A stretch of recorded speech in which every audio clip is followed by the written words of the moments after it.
What up, guys? This is Trash Telemarketer for the first video of the year. This video is going to be about the new TX Pro. I know everyone's been really excited about this boot, and I am too. But I think everyone's been so neglected as a community because this is like the first new Telemark boot that we've seen come out in, I don't know, at least 10 years. That everyone's just so stoked that they're not necessarily looking at this with a critical lens. And so I got the boots, and I didn't want to review the boots until I had gotten to ski. And I got out. Eldora opened early this season. I'm up in Cold Creek Canyon, and we've got a lot of snow. It feels like it's like December or New Year's even. So hopefully this is the start of just an amazing year. And I was able to get out for 2 days on these boots. And so I got 2 days in this year. So first off, let me say, yeah, I'm totally stoked about the new TX Pro. It's a great boot, but there are some things to be lacking. First off, if you've been skiing Tele for a long time, I would compare this basically to a T2. And so if you watch my previous video and you know what the community's been requesting is a better boot for touring, and Scarpa delivered this. So if you're somebody who's on Majos, I mean, look at the color scheme of this boot. It's red and black. Hint, hint, it goes perfectly with the Majo. This boot really complements the Majo and unlocks its potential of two-pin touring. And how they did that is they really improved the walk mode. So if you look at the walk mode this year, it's like more of a standard walk mode you see in the Alpine touring boots. Much more durable, easily replaceable, and just a way better system. So over the years, I've broken the walk mode on the previous generations of the TX Pro. I've got the Bumblebee TX Pros, and then I've got the orange ones you see before me.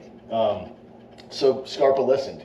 You have a freakish amount of walk mode, which equates to more efficient touring, because now that we can extend our front leg forward when we're going uphill more, and with the bellows, we actually, I think, have an advantage over the AT people at this point, because we have more range of motion than they do. So, if you're somebody who's really into touring and you're on two pins, this has been something long awaited, the answer to your dreams. But they did change some things. So if you've been skiing Scarpa for, I've been skiing Scarpa 20 years now, some of the things that they changed are unsettling. So they changed the last, and they made this boot, I believe, 8 millimeters or 9 millimeters shorter. So when I first put on these boots, I've been 25.5 in Scarpa for 20 years, and I put these boots on and they felt small to me. Now I'm a 25.5, 26, and that means that for me to have gone up to a 26.5, I would have jumped sizes in NTN. So if you guys know what that means, there's 2 sizes of NTN bindings. So in order for me to size up this boot, I was basically going to have to throw out my quiver. Or at least I would be buying a boot that would no longer be compatible with my quiver. And so I think I see why Scarpa did what they did. They're trying to make a lighter boot, but making a lighter boot and making a smaller boot are 2 different things. So when I first got these out of the box, I was like, these boots are too small, I need a bigger boot. And I called Scarpa customer service. It was a bitch to get these. And I'll go into that at the end of the video, but Scarpa customer service just pretty much blows. But anyway, so I went to go get the bigger boot. They refused initially to do a exchange for me, and then I was able to go into Confluence, my favorite store, and they were able to put me in a 26.5. And what I found was it felt good, but it wasn't gonna work with my skis. So I was like, all right, I got to make these things work. Now, I do think people are going to end up sizing these boots up, but for me, that's not an option. And maybe I'm glad that I wasn't able to, because what they did is they changed the heel cup, and that's going to be good for skiability. But before these boots are thermoformed, there's so much pressure on your heel pushing you forward, you feel like you actually, the boots have shrunk relative to their Mondo size.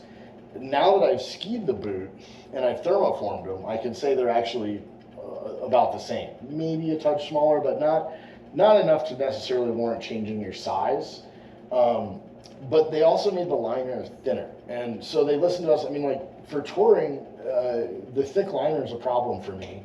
I was getting too much sweat. So, I mean, if you get a boot dryer, I have a Pete boot dryer. It does a good job of getting rid of that sweat in the boot. But, you know, if you're out for multiple days or whatever you're doing, having an overly warm, non-breathable boot liner is going to give you, like, swamp foot. I mean, all ski boots have this problem. But for a touring boot specifically, you're going to be generating a lot of heat and you're going to need less warmth. So they shrunk the liner. The liner, I feel like, is thinner. And as a result of that, the boot is a little less comfortable, I would say. But they listened to us. Like, it's got the old strap, you know, the strap for the front, they changed it back to the ratchet strap, which I love. I love the ratchet strap. It's also really easy to replace. The way they changed the way the cable is serviceable. So now you don't have to go through that bullshit to change the cable. You can just do it with a screw. So they really tried hard with this boot. They looked at what we wanted, which was basically a more touring specific tele boot, and they delivered.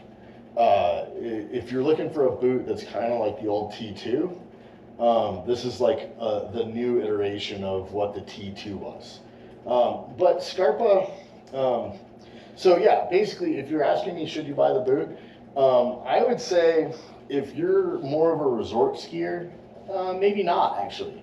I don't think these ski the resort as good as the previous iteration of the TX Pro. They made a lighter boot that's better for touring.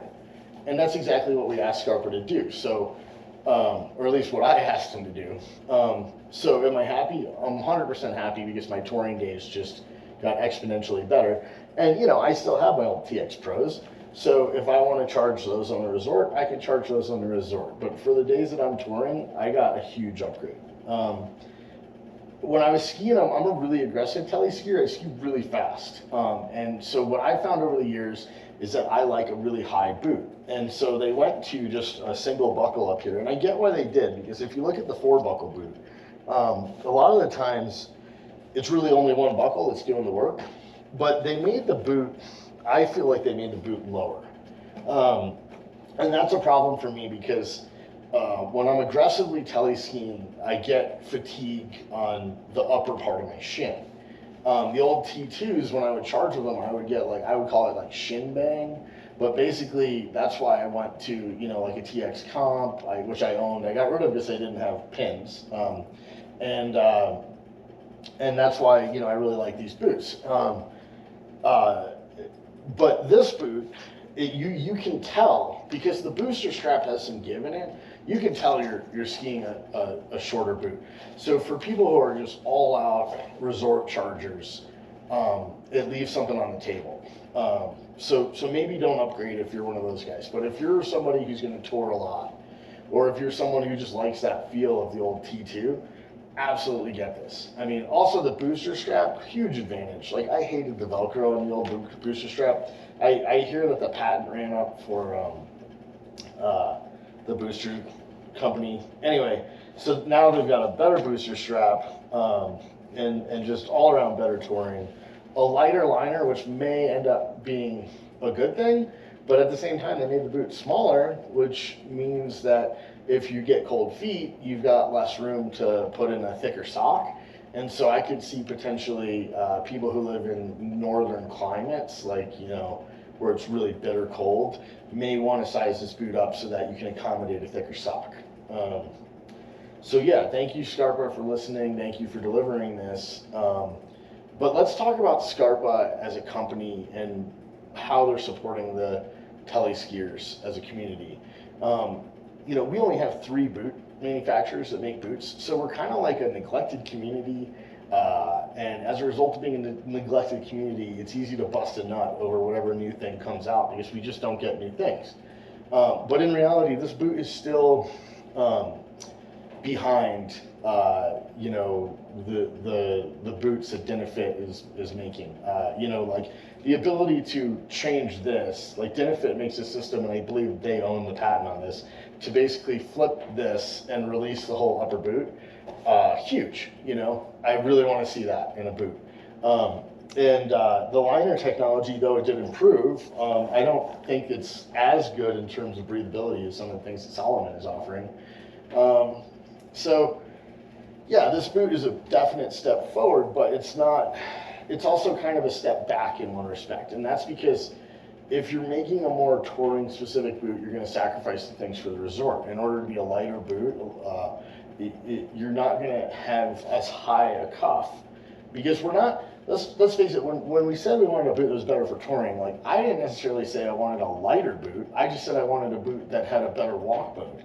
I don't necessarily feel that when I'm touring, you know, a quarter pound of boot on my feet makes that big of a difference. And it's certainly not necessarily worth sacrificing the downhill ability. So had they just kept a little bit of a higher forebuckle profile, and then incorporated this new walk mode, I think that they would have made the perfect boot for me.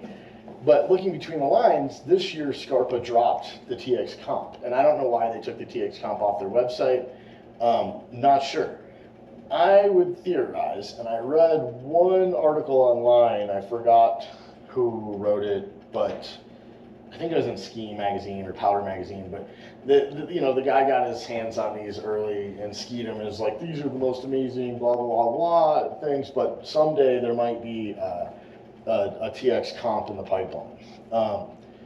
It's pretty obvious, I think, what Scarpa did here is that they dropped the TX Comp, so the people that need a charging boot, there's only one NTN boot offered by Scarpa at this point, and so everyone's going to bust a nut. They're all going to go out and buy this, and then they're going to be like, wait, it doesn't ski downhill as good as what we're used to.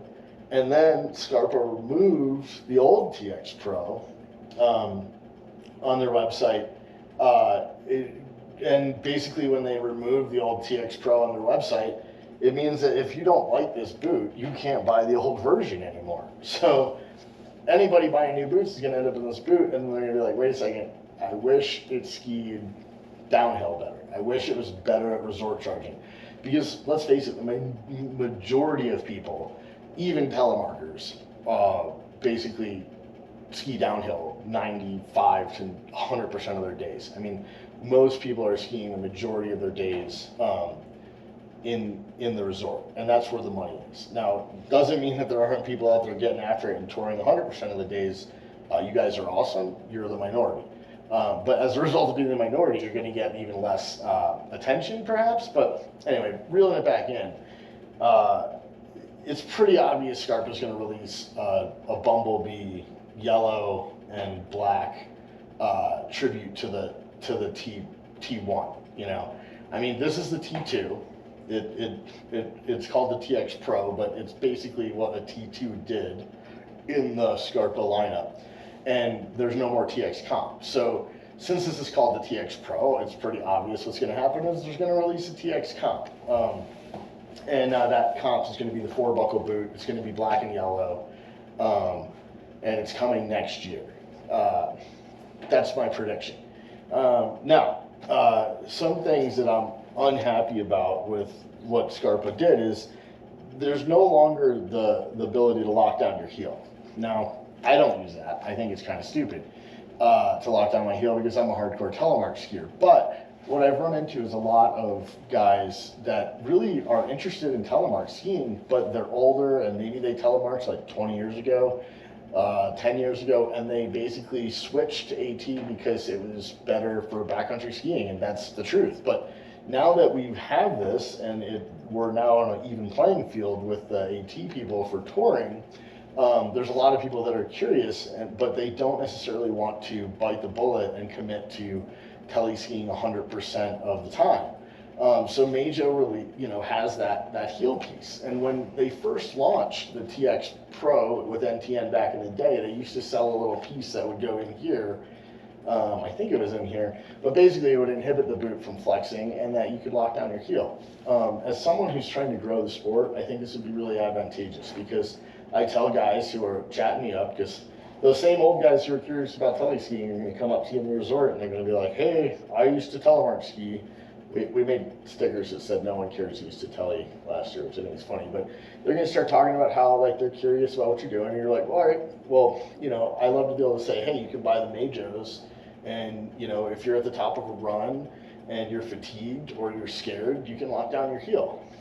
Would I do it? No. Now, I was talking to the rep at Confluence about this, and he said something about liability and DIN and all this stuff. And if you know what DIN is, these Majos aren't DIN rated to begin with. So I think it's a bunch of bullshit. They're saying that the reason why they don't incorporate this, the heel piece is based on liability. I think that's just blowing smoke up our ass. I think what it really boils down to is saving money. Is that, it makes it cheaper to mold, and they're trying to shave every ounce of weight off these boots because light things are sexy, light things sell. But, for me, like I said, I don't think that the weight of the boot was the issue for me. I think it was the ability to have a greater range of motion in my walk mode that was the issue. So, yeah, like if Scarpa's listening, I would say, hey, Scarpa, go back to that system. And then the other issue is that, like, they call this the TX Pro, and a lot of people who do ski patrol, people who work in the industry, get a discount for their gear because they don't make a lot of money. Like patrollers make like $20 an hour, and Scarpa turned around and basically, in order to maximize their profit, just decided that they just weren't going to extend that discount to the industry professionals this year. And I think it was a shitty thing to do. I think, to take something that people have been really wanting, and yeah, all right, like they maximize their profit. Good for Scarpa North America. But is that what this is all about? Maybe. So when they did that, that was kind of crappy. And it might be a signal to what Scarpa is really looking to do with the telemark community is basically just maximize profits. And I think that's why they didn't release the 4-buckle boot alongside this boot.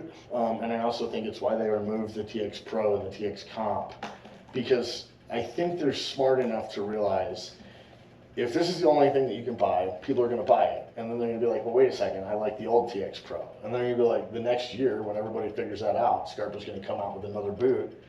And all of this just really makes me wish that there was more competition in the market. I really, really wish Dinafit would enter the ski boot market. So, yeah, like I think Scarpa's making some strategic business decisions. And I also think Scarpa North America, like if you call them, this is another issue I had was, when I bought this boot, it was expensive. I paid full price for the boot, and there was a little hiccup in the customer service department, and they were just dicks to me. And they made it act like I should be so grateful that they would give me any attention. And then when I asked them questions about the boot, like, hey, okay, I read that you guys are building off a different last. Does that mean that the boots have shrunk relative to their size? They didn't answer these questions. So if you're looking for Scarpa North America to be able to like get in depth on tele, they're still like, wait a second, there's like no one in our office who actually telemarks. So they don't have a dedicated customer service rep that's like, yeah, I love those boots, I ski those boots.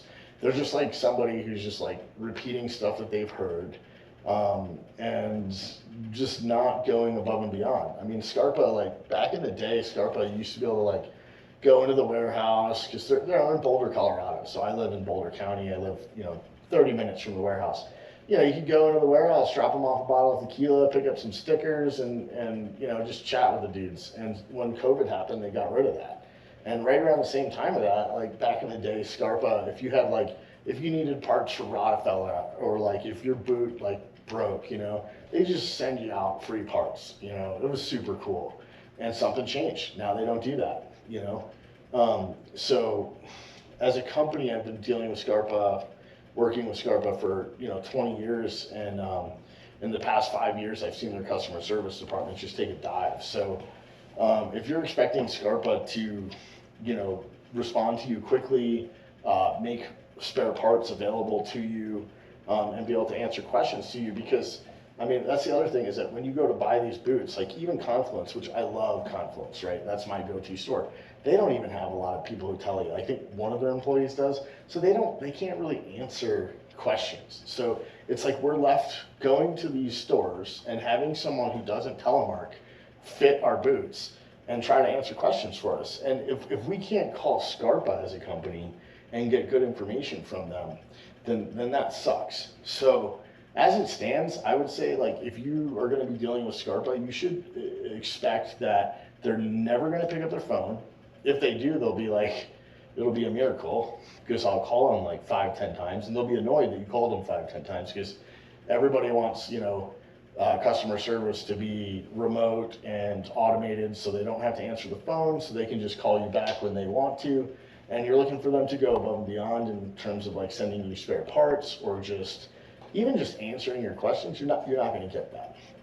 So hopefully this helps, and maybe someone in Scarpa in Italy is listening to this and they're like, wow, we should do something about that, because Scarpa North America is just not what it was 5 years ago, in my opinion. And I do appreciate that Scarpa is making products for Telemark, and I really appreciate that they made these boots. But I wanted to give you guys a lowdown, like the not just the, oh my god, this is amazing, I love this boot, I've always wanted this boot. I mean, this boot is a T2. If you're just an absolute ripper and you want to drive big fat skis and you want to go super fast and ski bumps and do all that shit, we're waiting for the Bumblebee. We know the Bumblebee's coming. I want the T1 back, the old Bumblebee T1, make it a higher boot, make it a little heavier, make it, but you don't have to, just keep the tour mode. And I would ski that boot all the time, and this would be a niche boot for me. So enjoy your season, guys. Have a great season. Last year I didn't make a lot of videos once the season started because I got busy skiing. Hopefully this year I will have more time and take more time to make videos. So the next one's going to be about ski boot fit. So if this was interesting to you, I'm going to go over general ski boot fitting and my ideas on what's happening in the industry in my next video. So spread telly love, and have a great day.